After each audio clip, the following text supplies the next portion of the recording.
একটা গুনার কারণে মানুষের নেকি বরবাদ হয়ে যায়। আন আবি হুরায়রা রাদিয়াল্লাহু তাআলা আনহু قال قال رسول الله صلى الله عليه وسلم إياكم والحسد আল্লাহর নবী ফরমান ও আমার উম্মত তোমরা হিংসা নামক অপরাধ থেকে বাঁচিয়া থাকিও ফা ইন্নাল হাসাদা ইয়াকুলুল হাসানাতি কামা তাকুলুন নারুল হাতাব কেন না এই হিংসা তোমরা নেকির ভাবে খাইব যেভাবে আগুনের লাকড়ি খাইয়া ধ্বংস করে এইভাবে তোমার হিংসা তোমার নেকিরে বরবাদ করব নাউজুবিল্লাহ। আর কিতা ক্ষতি করব হিংসায় আমলের যে নূর যেটা আছে ওটারও নষ্ট হইলে। আবু দাউদ শরীফের হাদিস ইন্নাল হাসাদা ইউতফিউ নূর আল হাসানাত যার মাঝে হিংসা থাকবো হিংসার কারণে তার আমলের যেটা লাইট যেটা দেখলে মায়া লাগতো মোহাব্বত লাগতো ও লাইট আল্লাহ তুলি লিবা।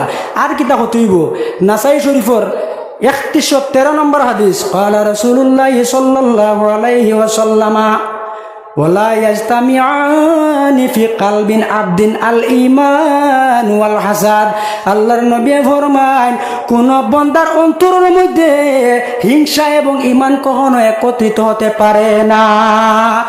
যে বান্দার অন্তরের মধ্যে হিংসা থাকবো ভাইজান তার অন্তর তিনি ঈমান দেব গিয়া। এর কারণে আমরা অন্তরের মধ্যে ঈমান রাখতাম না হিংসা রাখতাম। এক দায়িত্ব হোক আপনারা কোনটা রাখতাম?